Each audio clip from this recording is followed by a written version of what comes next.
Hey everybody, welcome to TxRvAdventures instructional video. My name is Lauren and behind the camera we have Brittany. We're going to go over this Thor 22E named Kasey. We're going to go ahead and start on the driver's side with all of our hookups. If you have any questions at any point during this video, go ahead and pause it. And if you have any questions, go ahead and ask the person at pickup and we'll be more than happy to help.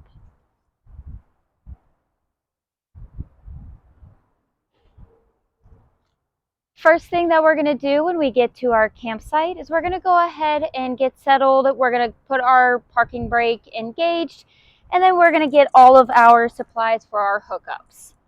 The first hookup we have is our power cable. On one side we have a twist lock that is going to go into the RV, and it's going to go right over here. Once you have this locked in place, you're then going to take your 30 amp side. It's going to have 3 prongs, and you're going to go over to your breaker. Make sure the breaker at your campground is off before you plug in.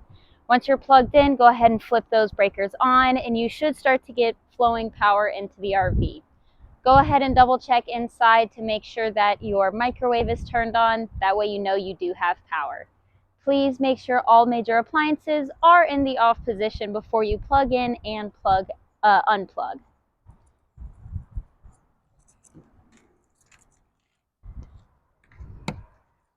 Next we're going to discuss is our water hookup. On one end we do have a 90 angle, which is the side that goes into the RV. So you're going to go over to where it says freshwater connection. Do not plug into this, caution please. That is for tank flush. We take care of that when you get home.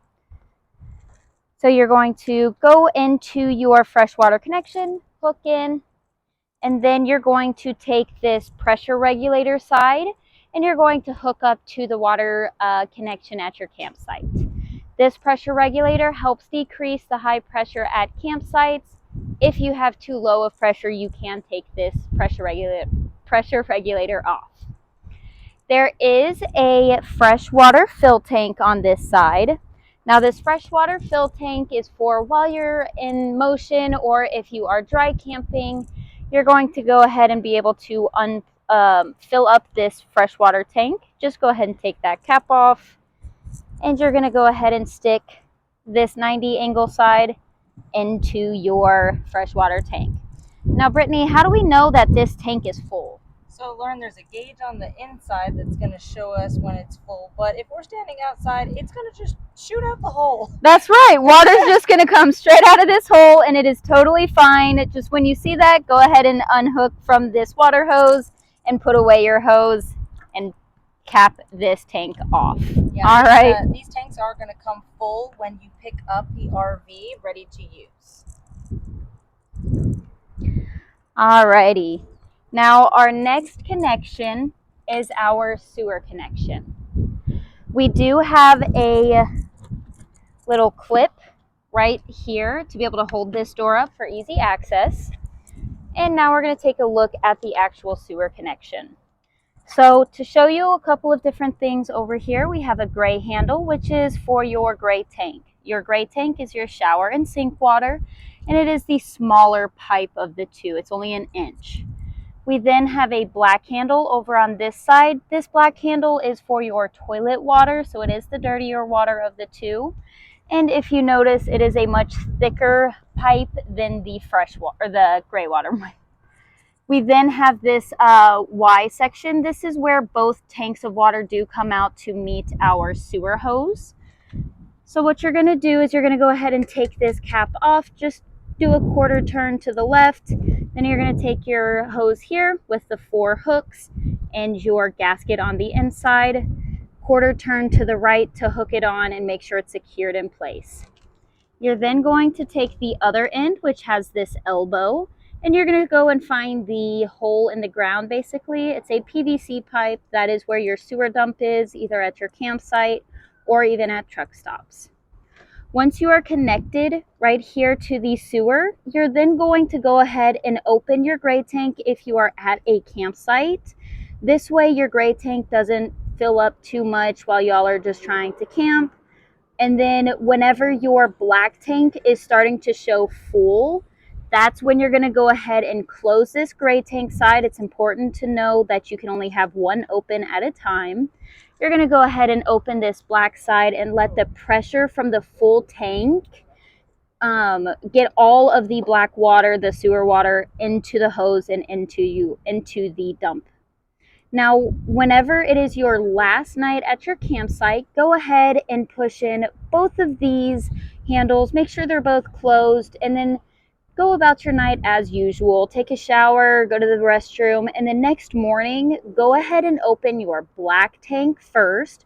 Let everything flow out of your black tank, and then you're going to close this off, and then you're going to open your gray tank side. Let the gray water flush the hose out, clean it off before you put this hose back into the sewer, okay? Now we will show you how to add a little bit of water to the toilet before you start driving, so that way it can help flush out the toilet. We do have these tanks emptied, but we do put a little bit of chemicals in the black tank before you leave, so that way it does stay clean. All right?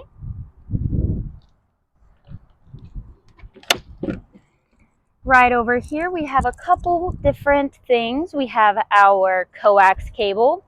Now, not every campsite does have a coax cable connection, but if yours does, you can go ahead and grab a coax cable. We do not provide them, and you can hook up for cable TV, or you do have an antenna on the roof for local channels. And then right over here, we have our gas tank. Now, this is regular gas only. Please do not put any diesel in it. And we generally like to go to our truck stops. They're a little bit taller.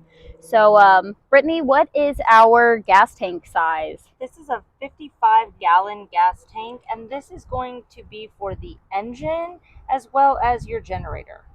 Alrighty. Up next, we have our generator. We have a couple of different things to discuss for our generator on the exterior, starting off with our stop and start switch. Now, we do have a stop and start switch on the interior, but if you need to, you can do that here. Next, we have our altitude adjuster. Here in spring, we are at a lower altitude, so we stay on the 0 altitude. If you go somewhere like Colorado or New Mexico, you're just going to go ahead and turn this up. Now, the reason why you want to turn this up is so that way it can have the gas in the generator have more flow. It's important to note that whenever you come back down to lower elevations, to turn it back. Whenever you are in the hotter summer or in the hotter months, it is going to burn through a little bit more of that gas. So please just keep an eye on your gas tank. Again, it is a 55-gallon gas tank. And then over here we have our oil dipstick.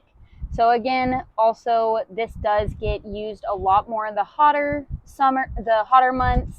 So you just want to make sure that if you're using this continuously, you want to check it. Now, it is a little hard. We do have some pretty clear oil in here. We have full on this side, and then we have add on this side. Just make sure that if you are going to be using this generator often, you want to check this oil every 10 to 15 hours or so.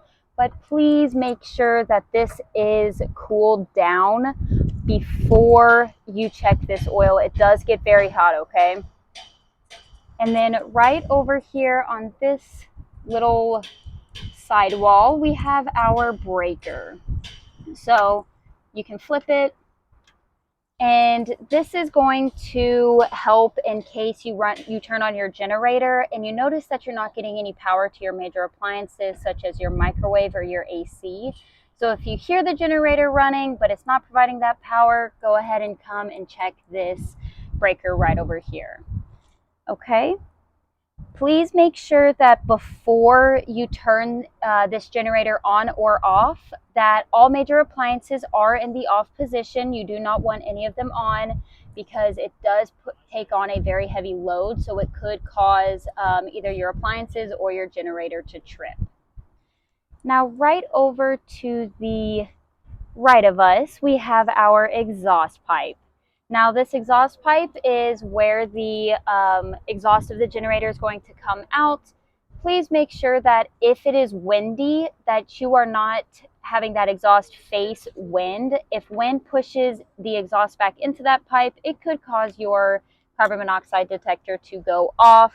The easy fix is just go ahead and turn off your generator and then turn around the vehicle so that way it is not in the way of the wind. Yeah, another thing to really note is that you want to make sure that this RV is level when you check the oil. Okay, and another big thing as well is oil expands when it's hot. So you do want to check it when this has been level and has had a chance to cool off. Typically the morning before you start traveling is the best time to check the oil level. And we do have spare oil in the storage compartment for that as well. And Lauren's going to show you here too how to put this cover back on. That's also really important. Right, so we have this green cover right here and it just hooks on at the top and there's a little lip at the bottom. It is important to make sure that this green cover is on and properly secured even in the hottest months. Now we're going to talk about the specs of the RV. This RV is 24 feet in length and 12 feet tall, but we like to give ourselves an extra foot of room, so generally don't go under anything 13 feet or shorter. This is our tow hitch. It is a standard receiver and we do allow towing. It is an extra fee. But Brittany, what is the tow capacity? It's 8,000 pounds.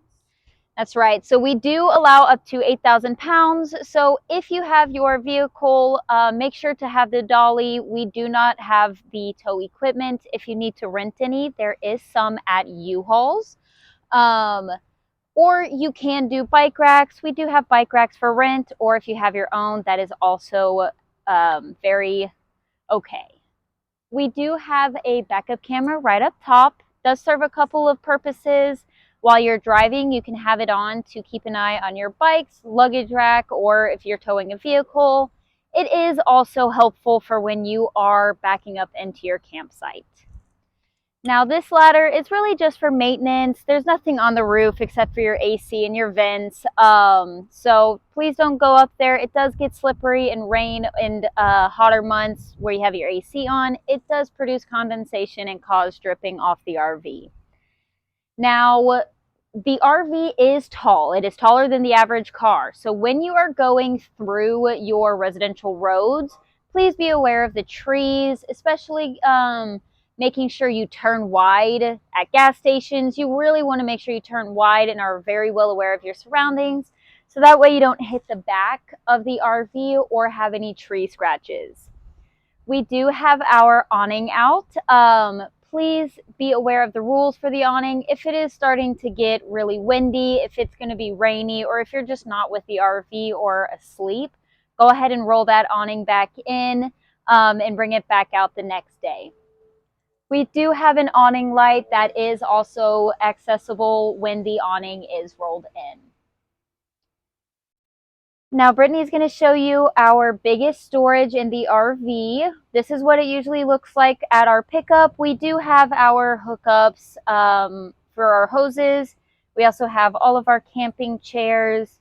And we do have a bottle of generator oil off on the side, as well as wheel chocks and stabilizing blocks. Okay. The next thing we're going to look at is our outside outlets. Now these are GFCI protected, they're wet outlets, so if this gets any water in here, it can trip your outlets. We will show you how to reset that GFCI on the interior. Now this is our propane. Take note of how it doesn't have a lock, it's just two latches, so that way it's easy to find and easy to open in case we need to shut off our propane. This is how you're going to turn it on and off. Make sure it is all the way to the left so that way it is fully on. And the items that do use this propane include your furnace, your stovetop, certain models include the fridge, as well as your hot water heater. Now this gauge right here is going to show you the truest read of your propane tank. You do have a sensor on the inside as well, but if you need the truest read, it'll be right here. This is where a licensed professional is going to fill up your propane tank. You can get it filled in a lot of U-Hauls, truck stops, even certain campsites do have the capability to fill up your propane tank. Now, the capacity for this tank is 40 pounds. So you do have a good amount. Just keep an eye on your gauge if you need to fill it up. Next, we're going to talk about our easy tag. We do have an easy tag on the RV, so if you need to travel along the Beltway or along 99, you are more than welcome to. The tolls are paid by us.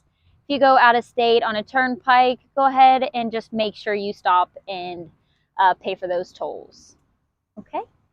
Now, we do have 6 tires on this RV, and each of those tires have these little black caps on them, and those are tire pressure monitor systems. They do provide an in-time reading of your tire pressures, and that is going to be displayed on a little monitor on the dash of your RV. Now, these tires are meant to expand and contract a little bit with the heat or the cold, so just keep an eye on those. If they get too hot or get a little too under pressure, go ahead and pull over and check that out.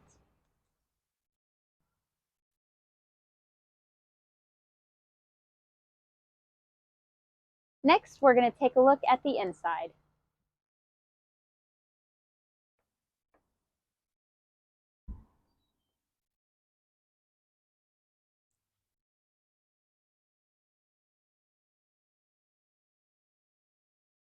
We're now going to talk about our main control panel. Our main controls for the RV are going to lie right on the inside of the door, starting with our generator hours and our start and stop switch.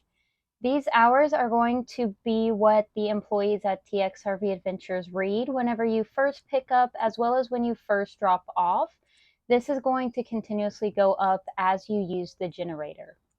Now, to start your generator, you're going to press and hold in the stop position for 30 seconds. This is going to prime the generator to make sure the gas and the oil are flowing properly. After approximately 30 seconds, you're then going to press start until you hear it kick on. Now, remember to make sure that none of your major appliances are in the on position when you are trying to start or stop your generator.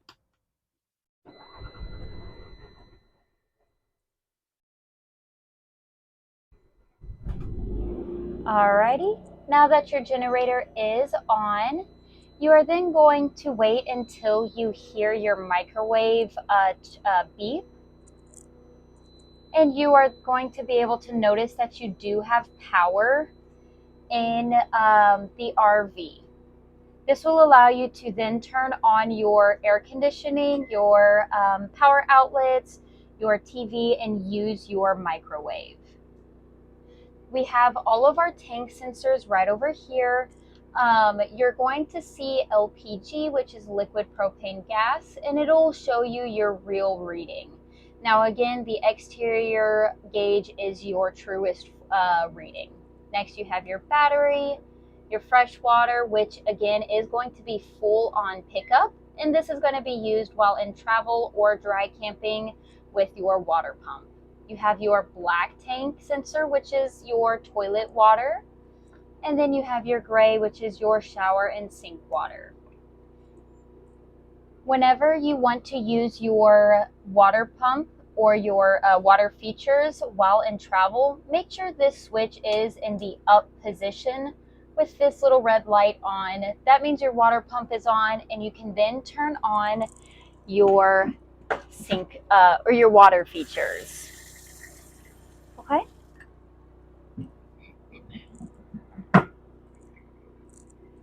Make sure that you turn this water pump off whenever you get to your campsite and are hooked up to city water. And make sure that you do have a full tank of fresh water. When you use your water pump, you do not want it to run dry. You then have your two water heaters right over here. You have one propane and one electric.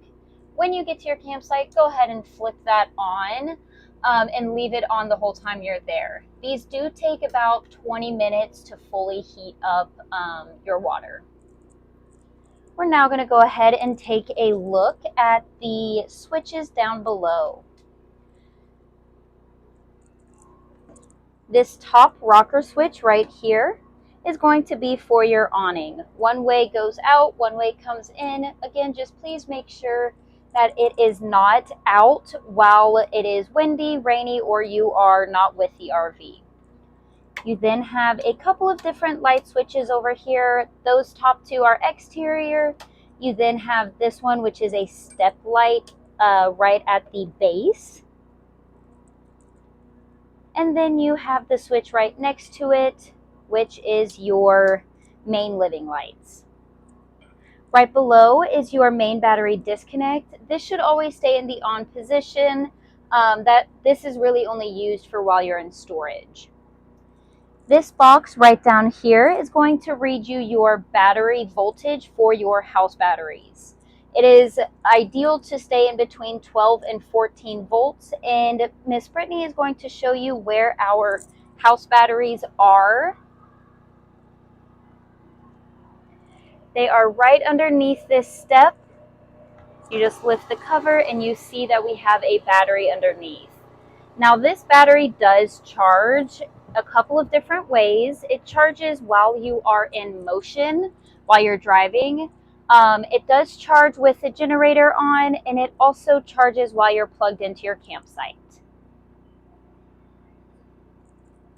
These batteries, or this battery, does produce the electricity for your main living lights, your awning, your water pump, and other basic functions of the RV.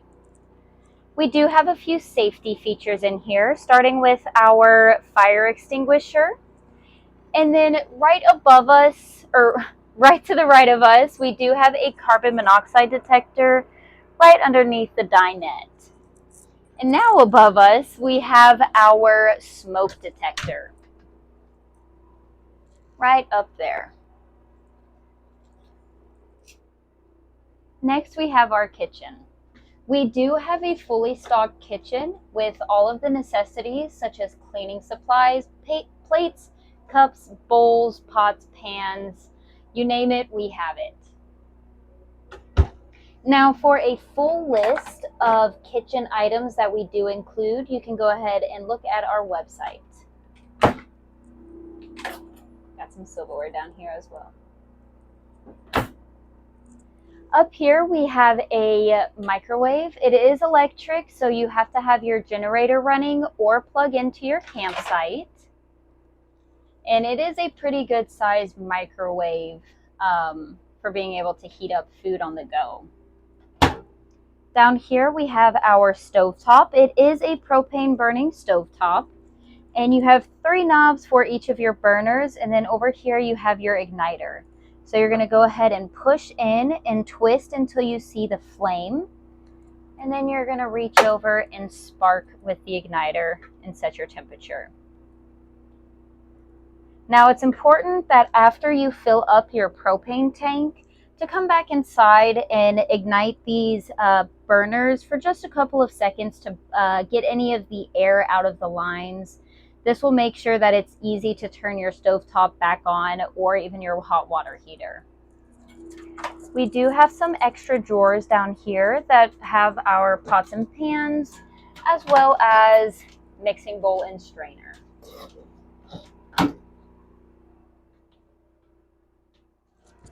Right underneath our fridge, we have a little storage space. We have a coffee maker, toaster, a little trash can for y'all. And right over here, we have some switches for the fridge. Now, this is an all-electric fridge, so it's important to make sure you're on the correct setting. If you're driving down the road and you do not have the generator on, you need to make sure that this switch is in the up position pointing towards battery, and this is in the on position. This is to use the inverter for the on the batteries. If you're running off of your generator or you're plugged into shore power at your campsite, make sure these are in the down position for the correct electricity. Now we're going to show you the interior. These fridges are really good size for an RV. They have lots of space. You have a temperature setting both in your fridge and your freezer all the way in that back wall.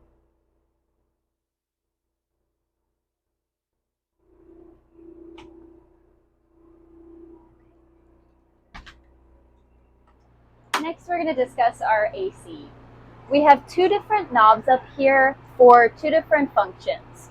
This one right here controls the fan, and then the one right beside it controls our temperature. Now you do have two different filters on this AC, so make sure that you're checking these and cleaning them off if you're in a dusty place, especially places like Big Bend. You want to make sure you clean those off and pat them dry and put them back up here to provide the best function for your AC. Now, another great way to help cool your RV down are these blinds. They're easy pull up, pull down shades. This will keep the sun out of the RV. Okay. We do have two different beds up here and then a master bed in the back. This is our dinette table, and if you pull this latch right underneath here, you can then shimmy this tabletop down. Now before you go all the way to the bottom, you're going to go ahead and move these cushions, and this tabletop is going to rest on this trim piece. These back pieces do go lay on top of the dinette, so that way you can make a full bed. When you're ready to use it as a table, just pull it back up and make sure you latch it in place. Next up we have our queen bed up here, which a lot of especially kids love. It's a little bunk area. We do have a TV that swivels off to the side using knobs at the top, and then we also have a ladder so that way they can climb up into here. For privacy, off to the right side, we have a curtain. That way whoever is staying up here has a bit of privacy in the morning. Now, privacy for the front cab, we have this curtain right here, which has a strip of Velcro. And if you see, we do have Velcro pieces that go along into the cab behind the visors that you'll be able to pull down, tuck the fabric behind, and go cover the cab area.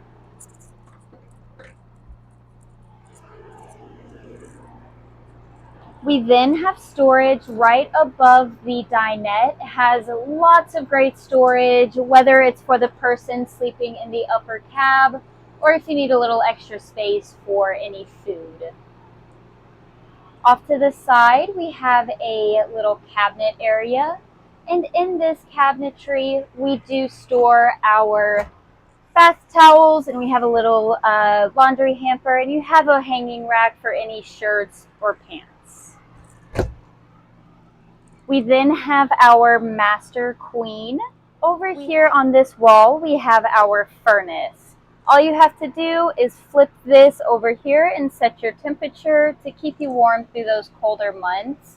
Now this is a big culprit for using a lot of propane, so if you're using it, just be aware of how much you have. You have tons of storage along the top. And in this first storage, we do store all of our linens for the extra beds. And as you can see, we also have a USB port in this little cubby.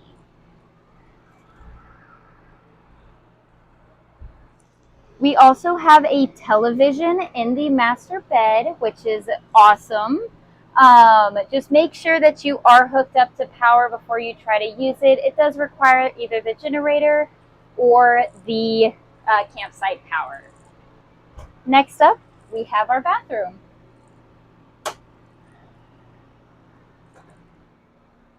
Over here, we have a vanity. It has a little bit of storage. It has a ton of RV safe toilet paper. Make sure you are using only RV safe toilet paper. Please do not wash any or flush any wet wipes. We do have a trash can right below for disposing any wipes. For your toilet, we have a little pedal right over here that you're going to press and hold to fully flush. Now, if you need to fill the water bowl up a little bit with water in travel, just go ahead and lightly press on that pedal to fill the bowl up. It doesn't stay filled, so that way it's not swishing around while in travel. And again, press all the way down to flush the toilet. And make sure you hold that flush position open for about 10 seconds to make sure everything goes to the black tank. Before you leave your campsite and you're about to travel for a bit, go ahead and hold this flush open for a good minute or two. That way you can fill the tank up with a little bit of extra fresh water. And you can put a little bit of dish soap down the toilet, and while you're driving, it'll slosh around in the tank to kind of give it a good clean. Right over here, we do have our GFCI breaker. If you notice that some of your outlets aren't working, come in here and check that there's no orange light. If there is, you're going to press this reset, and that should fix it. If not, go ahead and check your breaker box and your campsite breaker as well. Speaking of your breaker box, it is right below your master bed. You have your breakers for all of your major appliances, such as your microwave, GFCI, your refrigerator, and then over on this side you do have fuses for smaller things such as lights or water pump. If none of these are tripped, go ahead and make sure you check your campsite breaker to make sure that is not tripped. Sometimes they do because of too much of a load from all of the RVs. Lauren, people want to see you get in that shower. I'll get in that shower. So Lauren, how tall are you? I am 5'5", Okay. and you do have a good amount of room. So if you're a taller person, you do have a good headspace. And it's not a bad size shower. You can move around in here. You can feel comfortable. Now over here, we have our knobs to set our temperatures. Once you get that perfect temperature, you don't want to lose it, so don't turn the water off here. You have a little knob right here, and this will help you conserve water and keep that temperature just right. Once you set your temperature and get your hair all wet, you're going to flip this to the other side. It'll stop the flow of water from your shower head so you can lather up. After you lather up, press that, rinse off, and you are good to go.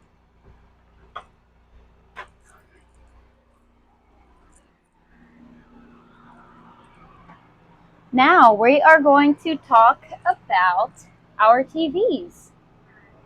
This TV does have a digital antenna on the roof, so we do have some local channels, and I'm going to go ahead and show you how to scan for those channels. You're going to grab your remote, and right here in the center, you're going to press your menu button, and then you're going to scroll over to your channel.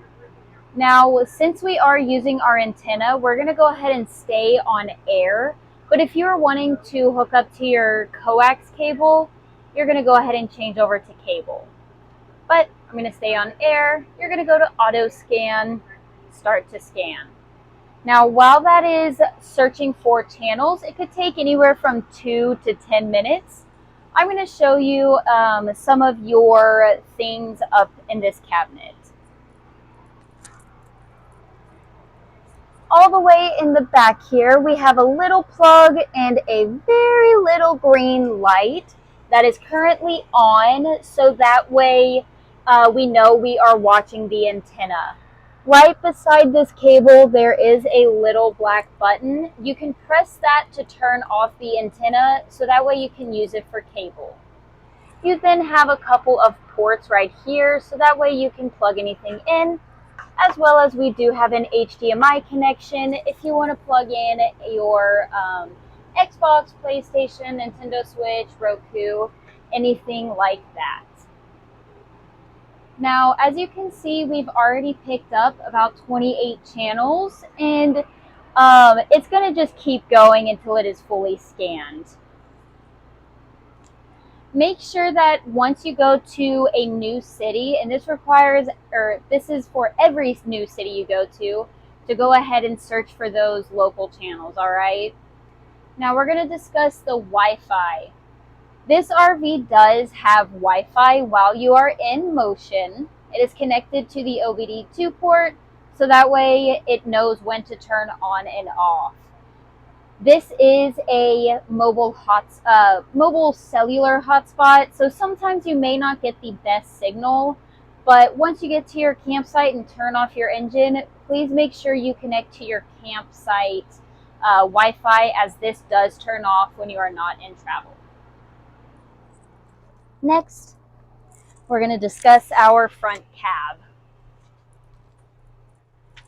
Right over here is our radio, and this silver button is how you're going to go ahead and turn it on.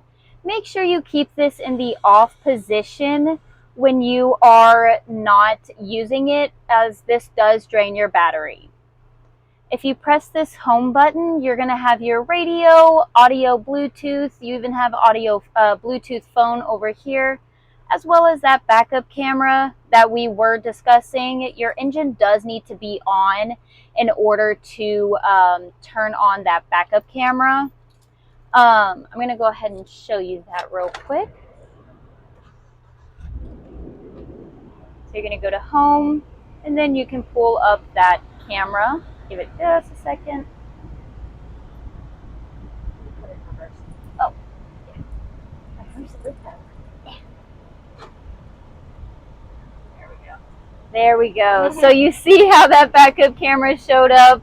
You're going to be able to use this, and it is really helpful, again, while you're trying to back up into your campsite.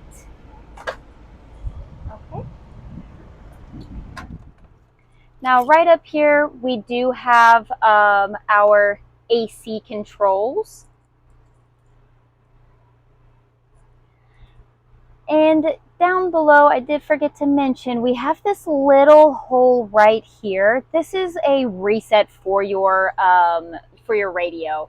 If it happens to freeze up on you, if you left it on for too long, you can grab a pin, and you're going to be able to press that in, hold it for a couple of seconds, and that should reset it, okay? Right up here is that tire pressure monitor system we were mentioning outside. So it's going to read all of your tire pressures while in travel. And once it alarms, you're going to have this little set button back here to be able to mute the sound, but it is still going to let you know which tire was being alarmed. A little bit of pressure up or down is okay, but if it continues to increase or decrease, go ahead and stop and check out those tires. Right down here, we do have some different electrical outlets. And then right above the steering wheel, we have our hazards. So it's right there. Off to the side of the steering wheel, we're going to have some of our light switches. And we also have our parking brake right down here. Going to press it in. And then this switch, or this lever right here, is how you release that parking brake. You do have cruise control for this. It is a very standard truck front.